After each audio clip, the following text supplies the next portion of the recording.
And joining us now, certified crop advisor and pest control advisor with Wilbur-Ellis Agribusiness, Gina Colfer is with us. Gina, great to catch up with you today. How are you? Great, Jesse. Thanks for having me. I appreciate the time, Gina. Thanks for joining us here today. We're talking sustainability and looking at sustainability in agriculture, it's definitely been a hot topic in recent years.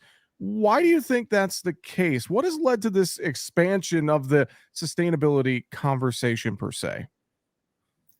Well, I think it's an increase in awareness from consumers and consumers talking to their grocery stores where they buy their products. Are the products produced sustainably? Walmart now has got a big push on sustainability and has put out guidelines for sustainability. So I think now, a lot of growers have been practicing sustainability, but have they been documenting it? So I think now there's a big push to say, okay, what have we been doing sustainability wise, and how are we documenting it, and where are places where we can improve? And I know, packaging is a big one that people are really worried about, but then, water use is huge. And especially out here in the West where I'm from, water and sustainability is really a big topic. So I think it's just the consumer becoming more aware and more educated and really pushing the buyers that then push the shippers, who then push the grower to prove what they're doing. So it's, then it lands on the grower's plate to say, kind of collect what they have going in the field and where they can improve and save money, reduce steps, and then document it. It all kind of comes back to that consumer wanting to know more about where their food comes from, how it's grown, etc. It makes total sense. Well, Gina, thinking about sustainability on our farms, what are some tips that you could share that farmers and ranchers can implement right now? Well, like I said, water and drought is a big deal here in the West. I know in the Midwest, you guys have been experiencing, some wonky weather this year with reduced rain. So, I think it's looking at where we can reduce and improve our irrigation practices. Go in and evaluate our distribution uniformity of our irrigation, because I think a lot of, we've got areas where maybe our systems are older, they're leaking, they're not putting out consistent amounts of water across the field. So I think it's improving our efficiencies in how we irrigate our crops. And then, the real biggie is increasing, organic matter in our soils, where we can hold more water instead of losing it to runoff, where if you have soils with less organic matter, more compaction, it goes to that soil health component.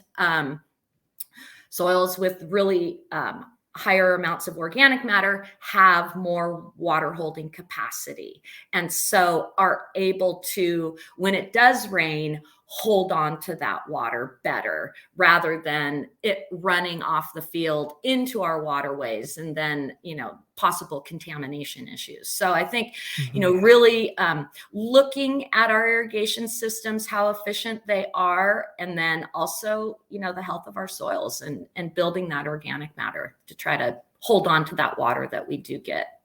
Yeah, and you think about that organic matter. I know sometimes cover crops can come into that picture, as well as some of our tillage practices as well, don't they, Gina? Absolutely, absolutely. So, with soil health, really the big one is keeping roots in the ground at all time. So how can we do that in how we've been managing our crops to this point? So, as a grower who's got 1 or 2 crops per season, but then in between each crop are disking, right? And knocking down the residue, incorporating it into the soil. You've got heavy machinery that causes compaction. And then with all of that tillage, you're kind of, breaking down structure, you're burning off carbon to the atmosphere. So I think you look at ways to how we can keep roots in the ground. So if you've got a cover crop that you can plant during the winter instead of going winter fallow, like in our case in the West, we do winter fallow. I think you guys might do some summer fallow stuff in the summertime.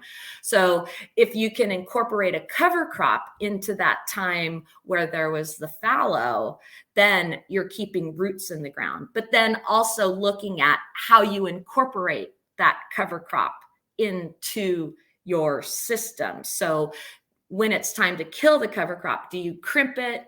Do you chop it and leave roots in the ground, which would be the ideal? But then you've got to adjust your equipment and have equipment that's maybe strip till, where you can come in and then plant within that residue. So it's looking at the equipment you have. It's a whole different management system, but it's looking at that system to see, does it fit within my farming practice? And it really is a different way to think about things. But I know keeping roots in the ground, reducing tillage has a big, plays a big part, a big role in building organic matter in your soil. So it's, where can that cover crop fit? And then how do you manage residue? And it's best, right, to keep that residue surface of your soil within your crop, because then you're reducing the evapotranspiration from your soil. Also, you're keeping that moisture at the ground level rather than losing it to the atmosphere. Well, Gina, harvest ongoing right now across the country. And as we wrap up harvest, any thoughts, any tips on what farmers could do immediately after harvest is complete to kind of start working on the health of their soil? Well, I'm a big proponent for, if you can, to keep that residue, that harvest residue in place. Can you go in and flail chop the plant that's left after harvest? You've taken your corn, you've taken your soybeans. Now can you come in and somehow kill that, but leave the residue on the surface and either plant a cover crop or, whatever is the next crop that's going into that ground. Maybe it is another crop, but as long as you're keeping roots in the ground, that's the idea. So if you can eliminate those passes with the disc, that's where you can really save on preserving moisture, because you're keeping the ground covered and you're keeping roots in the ground. So if you can, somehow keep that last crop and then plant your new crop into that residue, I think that's where you really can save. And then you think about, all of the tractor passes that you have when you are disking. Each tractor pass, at least here on, in the Central Coast, we look at it at about $40 to $70 per acre every time you just put a tractor in the field, because of, labor cost, fuel, depredation of the equipment. So if you can reduce those passes just right off the top, you're saving, $40 to $70 per acre. Well, Gina, fantastic thoughts. Before we run out of time, anything else we haven't covered on the sustainability topic that you would like to mention today? Oh, well, there's a lot to sustainability. I think, we could do a show on each topic, but sustainability, we're looking at, it's kind of cliche, but it's people, planet, profit, or, environment, economics, ethics. So it's bringing all of those in together on the farm. So the grower needs to be able to survive, right? And be able to make money off of his crop.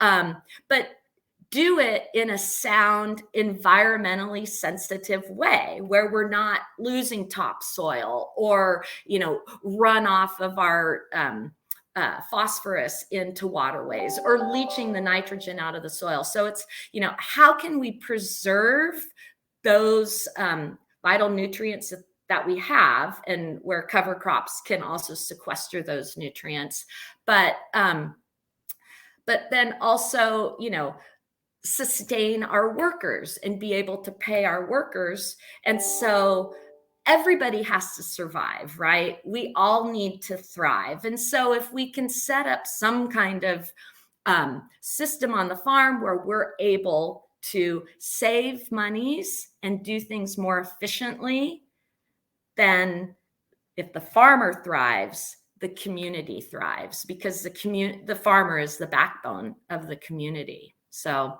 I think it's looking at it in this whole systems approach. Hmm. Very, very true. Well, fantastic thoughts. And I'm sure if farmers have questions about anything related to their operation, reaching out to a certified crop advisor such as yourself, or someone else on the Wilbur-Ellis team is probably a great way to start if they have questions, isn't it, Gina? Absolutely, absolutely. Yeah. Wilbur-Ellis, we're really trying to focus on being ecosystem service providers and being partners with our growers, and helping them make the right choices when it comes to, cover crop selection, water management. So yeah, you check our website. We've got branches all from, west of the Mississippi, basically. Well, Wilbur-Ellis Agribusiness.com, a great place to start, or Wilbur-Ellis.com as well to get the latest contact information. With that, Gina Colfer with Wilbur-Ellis Agribusiness. Appreciate the time. Thank you for joining us today, and we'll look forward to talking to you again in the future. Okay, great, Jesse. Thank you for having me.